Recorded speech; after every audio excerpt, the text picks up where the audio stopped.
Hi everyone, welcome to today's webcast.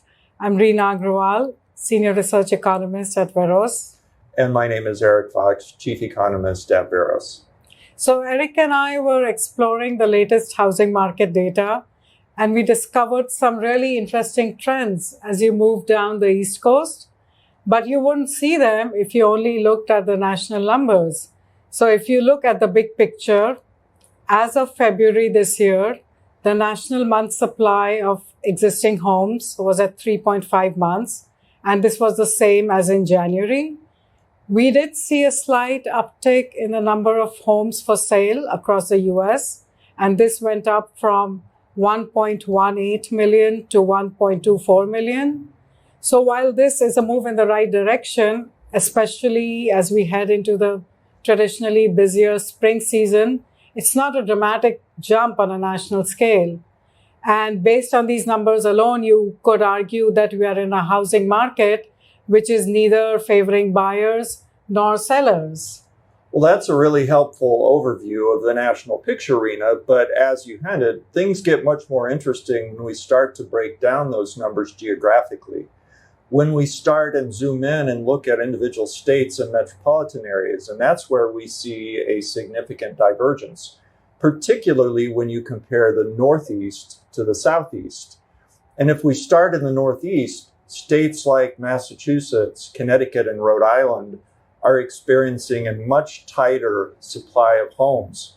We're talking about a month's supply hovering at just around 2.1 to 2.3 months in each of these states. That definitely leans towards a seller's market. You're right, that paints a clear picture of a seller's market in the Northeast. But as we move down south along the East Coast, we see that the month supply of homes starts to gradually increase. For example, in Maryland and in Pennsylvania, it's around 2.5 to 3 months. And by North Carolina, it inches up to 3.8 months. And then in South Carolina, it exceeds 4 months. And now moving further southward to Florida, the month supply of homes is significantly higher, sitting at 7.1 months.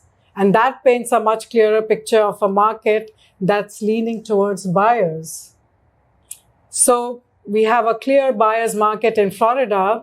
And then the obvious question is, what factors are leading to such different outcomes in these two regions in the US? Well, let's start with a significant one, new construction. Remember the pandemic-fueled migration we saw with many people moving from the Northeast to Southeast, particularly to Florida. That surge in demand in Florida drove up prices and builders saw a huge opportunity. The result was a construction boom. We're now seeing the impact of that with a larger number of homes on the market. The Northeast, on the other hand, did not experience the same level of construction activity. Well, that makes sense. The building boom in response to the migration. And speaking of that migration, it seems that trend itself is also playing a role in the current market dynamics. We are seeing a slowdown in that exodus. The work from home trend, it's still prevalent, but it isn't as universal as it was once during the pandemic. Many employers are calling employees back to the office, at least part-time. And this means fewer people are making those large-scale moves. And so the intense demand we saw heading toward the south, that has cooled down. And beyond just the flow of people, the rising cost of living in Florida itself is becoming a significant factor, wouldn't you say? Yeah. While the initial draw was affordability for many, the rapid price appreciation in recent years has priced some potential buyers out of the market. Interestingly, there are still many metropolitan areas in the Northeast where you can find relatively affordable housing, which is attracting home buyers and contributing to that higher demand we're seeing there. It's important to note that we don't see affordable housing in places like New York City, but in smaller metros like Syracuse, New York, Hartford, Connecticut, New Haven, Providence, and the like. Definitely. And we can't ignore a factor unique to Florida that's having a major impact right now.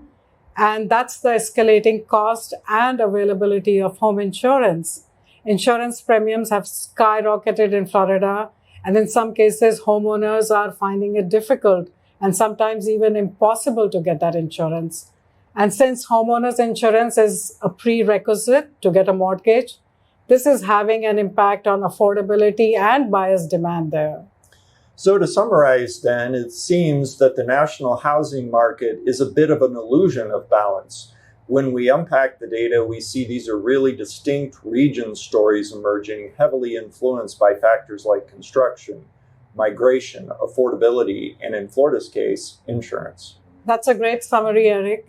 And as we continue to monitor these trends, we encourage you, our audience, to reach out if you have specific questions about your local market or how these broader patterns might affect you. And don't forget to subscribe to RiskWire's YouTube channel and check out the first episode of our podcast, RiskWire, on the House, now available on Spotify and Apple.